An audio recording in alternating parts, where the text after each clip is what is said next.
Hey, everybody, welcome to the Ronline Report. Today is not so much a report or an interview. It's Giles Tiger Thomas here in the UK, and I. We want to talk about something that's come up with the Rock Show Athleticon. There's a lot of rumors swirling about that there's going to have over $1 million in prize money, but then there's another major rumor that for the first time ever, this show Athleticon supposedly, this is all supposedly, is going to give the same cash prize money to all pro divisions, which would be a first. It's never happened before. We'll go over the breakdown before. First of all, Giles, you hear things and you're a kind of an insider. How much of this have you heard as far as the prize money being equally dispersed, distributed at the Rock Show? Well, I heard about the Rock Show back in, it was right after the Phil Heath tour we did in the summer. Yeah. Because Phil didn't mention it on the tour. And I found out pretty much a few days after he got home from somebody else, which led me to think, oh, is he going to do it? And that's why he didn't tell us. So I started hearing rumors about the show. But I heard originally, I'm sure it was $2 million I heard. Wow. Yeah, $2 million prize money. And I heard that they were going to have the expo was going to be 1 million square feet. Wow. Which is pretty big. I think the Olympia is 500,000, but I like the Olympia Expo. I don't like, to be honest, I prefer the Olympia Expo to the Arnold Expo because it's not as intense. I can get around, I can get to the booths, I can actually, you don't have to queue for too long. I mean, when we were filming on the MD Instagram Live, we were going around with the the bang, it's great fun, but the Arnold, it's a bit too enclosed for me. So very crowded, a lot of people. Yeah, and I heard they were having WWE and UFC. Wow. At the expo. So obviously this is more like an Arnold than an Olympia, where it's focused more on kind of multi. So I can see why the rumors are that their prize money is going to be more spread out, because the Olympia is all about the big main show, the Mr. Olympia, and everything else kind of falls into place. But the Arnold Classic is about hundreds of sports, isn't it? It has like 20,000-30,000 athletes. So I think this is going to be something different again. And funnily enough, I messaged Robin Chang because that's why he left the Olympia to go work on Athleticon.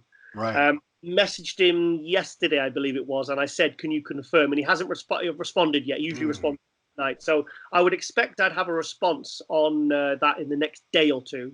Okay. So what I'll do is, if when this goes on the thread on MD. Yeah. If I get any news, then I'll add it on with an official quote. Fair enough. So, but let's talk about the money breakdown for these shows. So let's look at the last Olympia as an example for people. So Brandon Curry wins the Mr. Olympia. He got $400,000. Next highest paid athletes in the show, actually a bunch of divisions got $50,000. Kamal Elgarni got $50,000 for winning 212. Bikini winner Elisa Pacini also got $50,000. Fitness winner Whitney Jones, $50,000. Sydney Gillen, $50,000. So that's 1/8 of what you get for the Mr. Olympia. And then a couple other divisions got lesser amounts. Classic Physique, Chris Bumstead, he won $30,000. Raymond Edmonds got $35,000 for winning men's physique, and Shanique Grant, she got $40,000 for women's physique. So I've never heard an official explanation, but would it make sense to you that it's based on how much of a draw these people are, these divisions are, I should say, for how willing are people to buy a plane ticket and hotel and a VIP package ticket for the Olympia for a particular division? Is that how does that make sense to you? So if 90% of the people are going to the Olympia and they say the main reason they're going is they want to see the Mr. Olympia, they want to see the Open Mr. Olympia, should they get 80-90% of the prize money? I'm asking you. I'm going to make a prediction. I think all the other classes are going to get 50,000 first prize, which, like you've just read out there, that is equal to pretty much all the other categories for the Olympia. I honestly don't think they will just offer 50,000 for the first prize for the Mr. I think it's going to be. I could see it being at least 150,000 for first prize in the Open. I cannot see how they could justify. I think it's the right thing to do to give 50,000 to, because like you said, I'll come to Kamal in a minute, because the 212 at the Olympia went from 40,000 last year to 50,000 this year. I think I think they're going to give more to the Open. I cannot see how they will.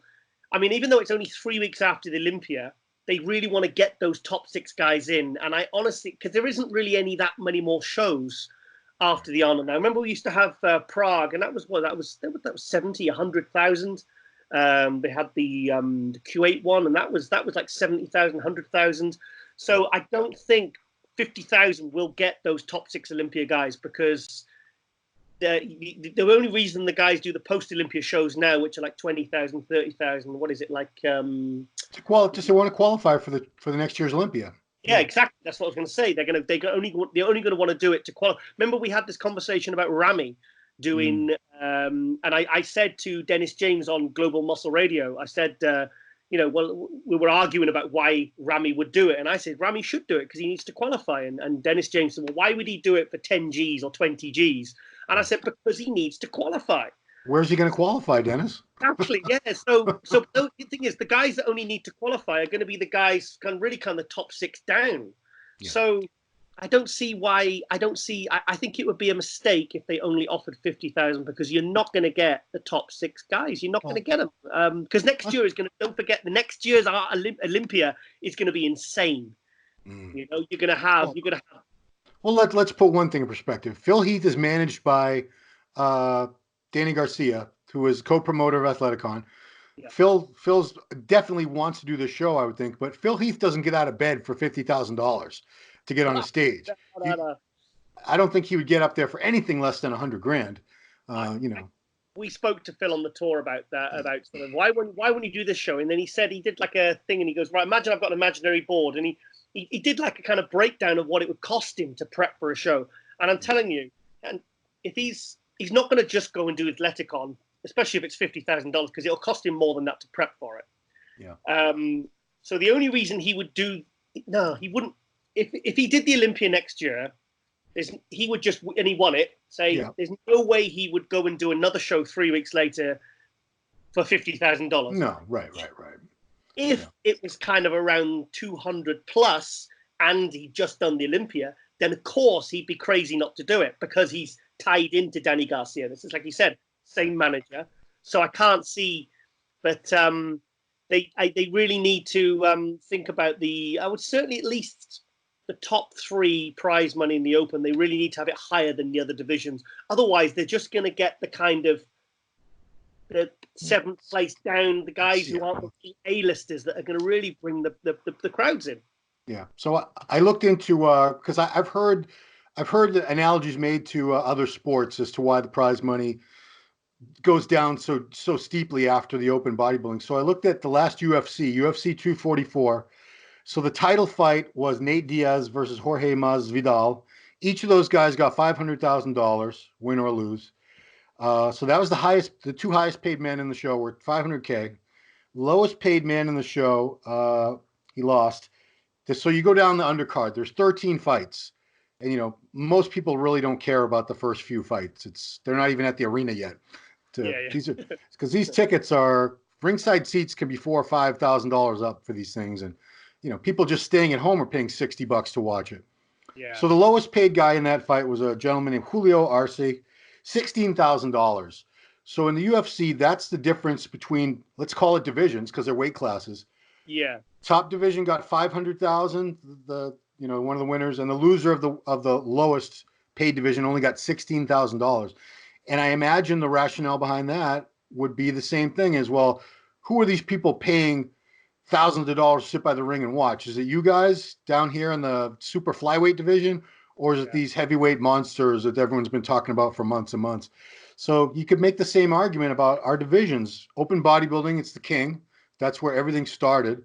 And then you go down the line to 212 classic, men's physique, bikini, fitness, WPD, figure. How do you decide which one of them draws more? How do you decide who deserves to be paid more? And could an argument be made that they all deserve to be paid the same amount as the Open? No, I mean, I think it's fantastic for the 212, because, like I said, I've always disagreed with the disparity between the 212 first place. Like when Flex Lewis won, it was $40,000, and the Open winner was getting $400,000. Now, I don't know whether the Open guys are worthy of 10 times more prize money than the two. Like I think the 212 should get at least 100 at the Olympia.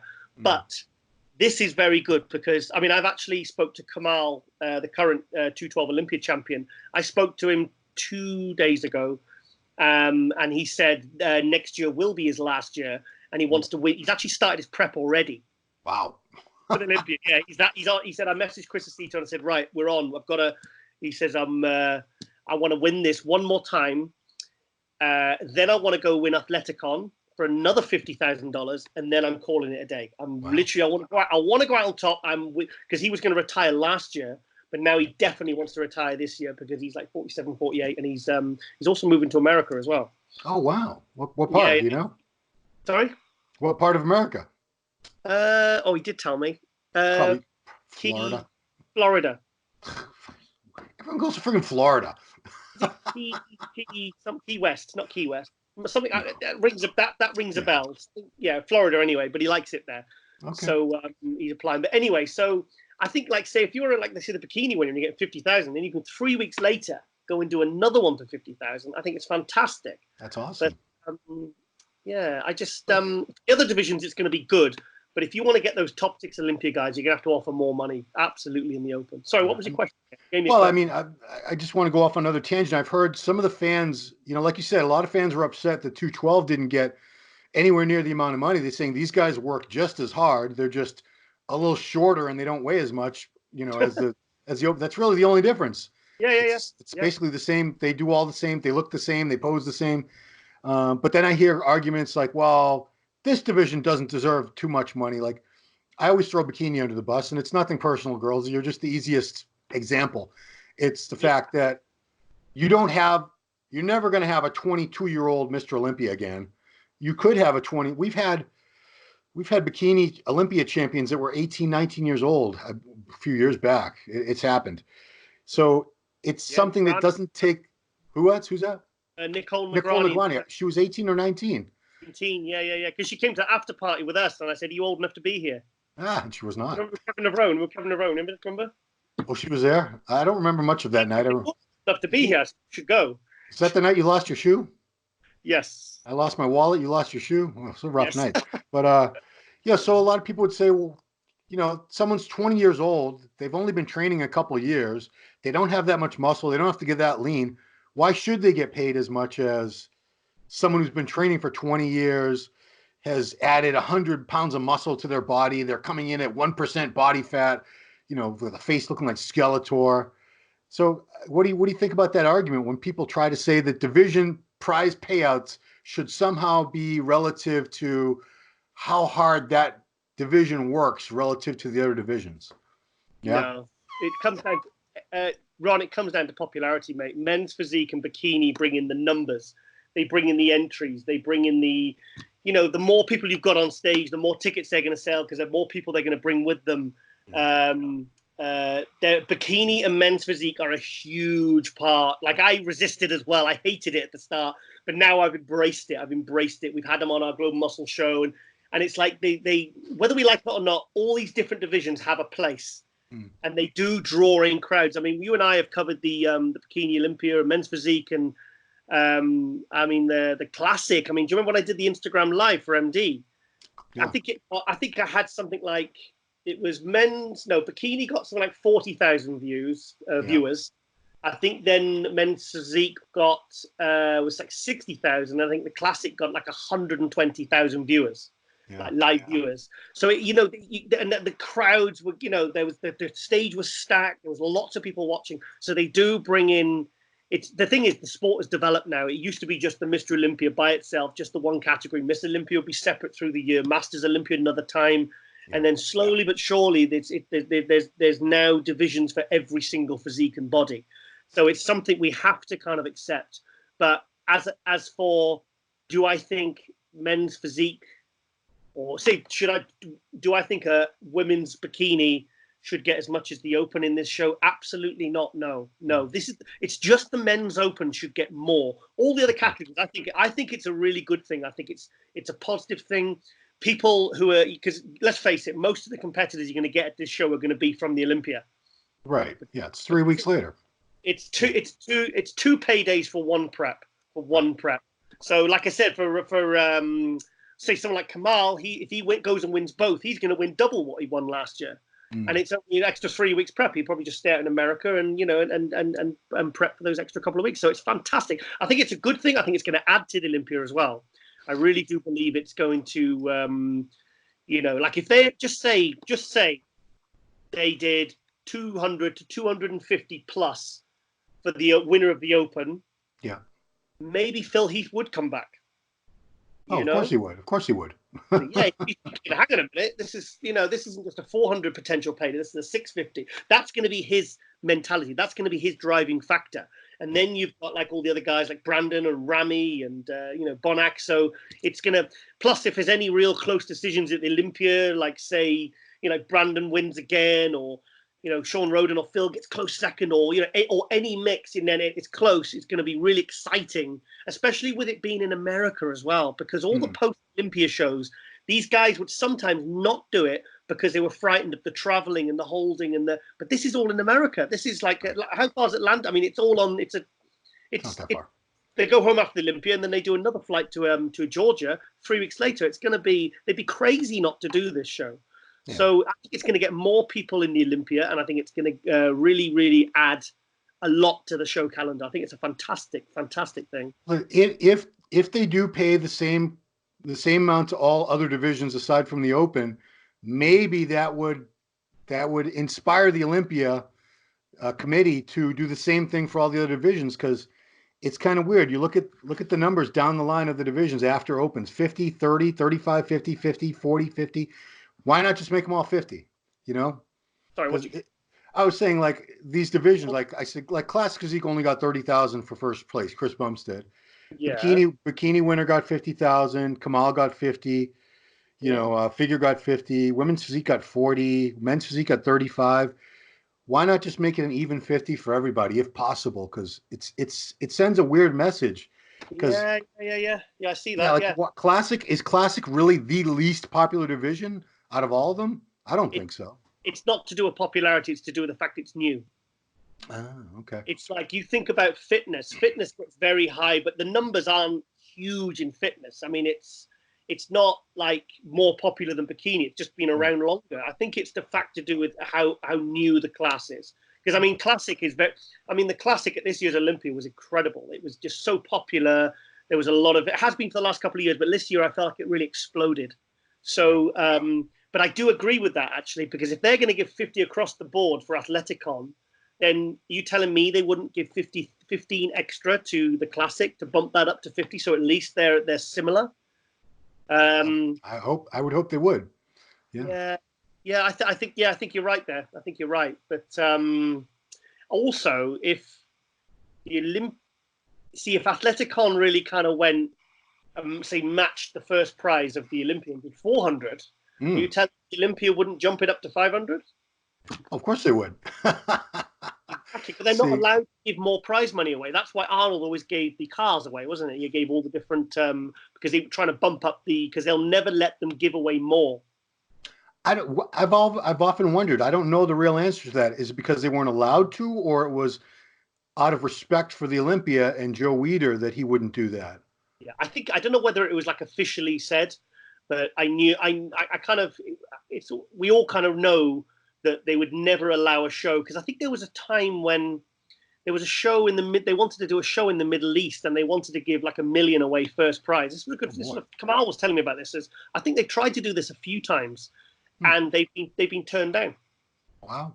Yeah, they've been turned down. It says you cannot go and give $1 million away as a first prize, even if it's just a one-off show. You can't do it because it's just because it takes the shine off the Olympia then. Right. Because the Olympia is the pinnacle. Right. That makes sense. We've had arguments with a lot of these fans, bodybuilding fans. They think there's a lot more money in bodybuilding than there is. They think it's a lot more popular. They think somehow it's on par with soccer and in America. Soccer in Europe is big money. In America, football, baseball, basketball, huge money. Some of these guys are making, $50 to $100 million contracts to play for a team. Yeah. And people say, why do bodybuilders get paid? It's because we don't have that audience. We don't have that fan base of millions of people, glued to their TVs once or twice a week, or 6, 7 times a week trying to see what's going on and watching hours of Sports Center where they show clips and breakdowns and analyze everything. It's just not, it's not there. Well, it's like, say for example, you know, like when we've been at the press pit at the Olympia, and then sometimes you look down the front and you might see Arnold, you'll see Franco when he was alive, you know, you'd see Franco and you'd see Lee Haney. Like, just say they offered the next 3 seats for $10,000 for those 5 seats or whatever next to those guys at the front row. Do you think anyone would buy them? I don't think anybody would. Yeah, I mean, there's not many bodybuilding fans that have that kind of money to throw around, for one thing. So that people will go to boxing matches and they'll pay like $10,000 for a ticket to be sat right ringside, you know, so they get splattered with the sweat and the blood. You know, it's a status thing. But bodybuilding fans, they just, you know, like $500 is a lot of money for a bodybuilding fan, really, because that's how it's supported. Well, I want to make this a quick one, so I think our mission is accomplished. You know, should all pro divisions be paid the same? No, probably not. And for the reasons we've discussed throughout this. And one more time, how much longer we got to wait for Global Muscle Radio? When is season 2 coming, Giles? Let us know. Very, very soon. Well, it's going to be this month. Okay. So we're in December 2019. Yeah, I'm going to hold you to that. There will be. Okay, I'll commit myself now. Oh no. Next week there will be something going out on the MD Instagram. Oh, okay. And it's going to be a little reveal. Okay, fair enough. So everybody keep. All I can say, I can't. That's fine. That's fine. Keep your eyes peeled, everybody, on the Muscular Development Instagram, because I'm getting hit up with questions every day. Where's Giles? Where's AJ? Where's Global Muscle? Season 2 is coming, guys. It's going to be so much better. You have no idea. You'll see. It's just the whole. Better. Well. The thing is, when you got to be worried is when me and AJ go quiet. When me and AJ go quiet, you know we're up to something. Exactly. Well, I'm privy to a lot of this, and it's all good stuff, guys. It's going to be well worth the wait. Season 2 is going to be just insane, from the production value to the guests. Everything's just going to be wow. Anyway, that's all. Thank you, Giles, for taking the time. Appreciate it. So it's 5 hours ahead over there, and wishing you ahead. I'm sure I'll speak to you before Christmas, but have a happy holiday season and all that. That's all. Everybody, thank you guys for watching another Ronline Report. This has been me with Giles Tiger Thomas. Thanks for watching.